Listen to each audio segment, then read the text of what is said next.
See, I had this friend named Fred Marshall. He died when he was young, man. He didn't have a chance, man. Got cut off by a lawnmower in the front yard. Dad was wearing some shoes that he thought wouldn't matter, but he knew. Yeah, he knew. I think he had malicious intent. He wanted to be an only father to an only son. I guess the one guy was a mistake, and that was Fred. That was Fred. Poor, poor Fred.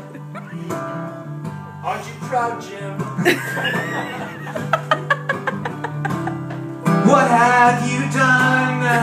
What have you done? I lost my only brother and your firstborn son. What have you done, Jim? What have you done? I lost my only brother. You lost your firstborn son. Jim, what have you done?